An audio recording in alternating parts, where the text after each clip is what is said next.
I'm hoping to get some insight from a younger crowd here, especially since my son spends a lot of time on this site and suggested we might find honest feedback.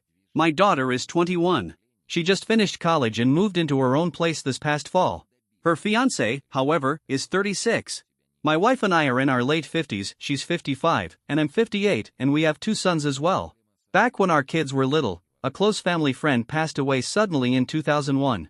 He left behind a 16-year-old son. We took that boy in and raised him as part of our family for over 4 years while he finished school. When he became an adult and was ready to go out on his own, we helped him financially with a large sum to start a business, which ended up being extremely successful. I never regretted it. I truly loved him like one of my own. That boy is now 36. Just this past Sunday during a family dinner, my daughter dropped the bomb that she and Jackson, yes, the same Jackson we helped raise, are not only engaged, but have secretly been in a relationship for the past 3 years. My wife, sons, and I were completely blindsided. The level of deception and secrecy they must have maintained to keep this under wraps for so long is staggering. On top of that, the age difference between them is deeply unsettling. I didn't hold back.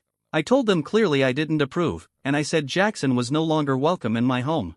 And if my daughter insisted on staying with him, then she wouldn't be welcome either. But now, after some time to reflect, I realize cutting her off would do more harm than good. I love my daughter and want to be there for her, but I also don't want her to think I'm okay with this relationship. I want it to end, but I don't want to push her away and make her feel unsafe in her own family.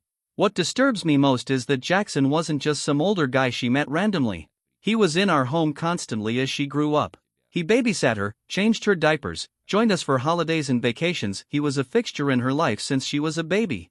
And now this?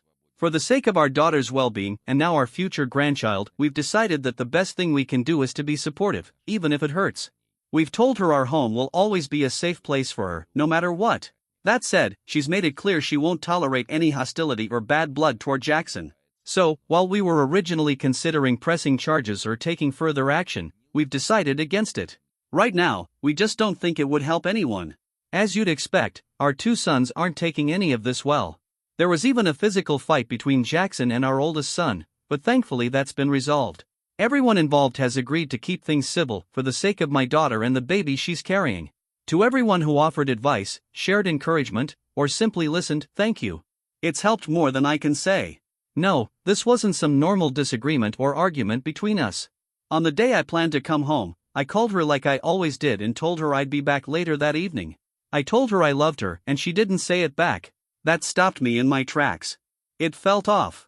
I pushed a little, asking what was wrong, and all she said was that we'd talk when I got home. That entire drive back, my gut was twisted.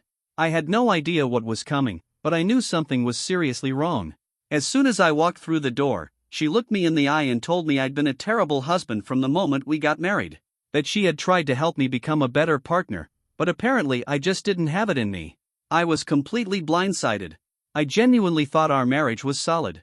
I truly believed we were happy. I admired her, I looked up to her, and I really believed that if something was wrong, it had to be my fault. She told me she was going to stay at her mother's for a few days. I was wrecked. I sat in the shower for what felt like hours. Everything I thought my life was meant to be just fell apart. All the time, love, and energy I had invested in our relationship felt like it had been tossed in the trash. Later that night, I texted her a long apology, though I wasn't even sure what exactly I was apologizing for. She came back a few days later and told me to leave. I actually did. I packed up and went to stay at my parents' house. Looking back, that was probably the worst decision I could have made at the time. One night, my dad looked me in the eyes and asked, "Why the hell are you still here?" And I didn't have a single answer. So I got in my car and went back home, hoping desperately to fix things. My heart was pounding as I walked through the door. I saw her sitting on the couch, wide-eyed, phone in hand, typing fast. I barely noticed it at the time. I told her I wanted to make it work, asked her what I needed to do. She looked me dead in the face and said if I didn't leave, she was calling the cops. I stood there, dumbfounded. This was my home. Then she tells me she's having friends over for a party. A married couple from church showed up, not strangers, these were our mutual friends. They walked in carrying way more alcohol than 3 people could possibly need. They looked shocked to see me there. The husband couldn't even stay in the room. He left right away. I was left just confused. Was I really getting divorced and didn't even understand why? I slept in our bed that night, sick to my stomach, while she and her friend sat quietly in the living room. The next morning, I asked her to come to counseling. She didn't want to. I begged her until she finally agreed. Total waste of time. After the session, I asked her directly if she was seeing someone else. She said no.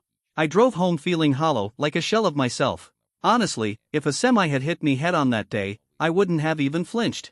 In a moment of desperation, I drove to see her extended family, people I had always had a good relationship with. I sat on their couch and, without me even explaining much, they already seemed to know what was happening. They told me they were sorry and that I didn't deserve any of this. They weren't surprised. Apparently, she'd pulled similar stunts in her past. That validation hit me hard. I broke down crying right there. I knew it was really over at that point, even if I still didn't have the full picture. Later that night, I moved money from our joint bank account and grabbed anything valuable from the house. She wasn't home, she was sleeping over at a friend's. She called me soon after, completely losing it. I don't even remember half of what she screamed at me. It was a blur. The next day, I went to her workplace to get a bank form signed and notarized to officially remove her from our shared accounts. As I was driving away, a relative of hers called me and told me the truth: she'd been having an affair with a coworker this whole time. And in that moment, I snapped. It was like my world finally clicked into place, even if it felt sickening. All the confusion made sense. The lies, the distance, her coldness, it all had a reason now. It was a strange mix of emotions: anger, disgust, relief. Relief that I hadn't imagined at all. Disgust that she watched me break down, tell her I wanted to die, and she still didn't care. She just told me to get help and walked away. How can someone do that to a person who loved them?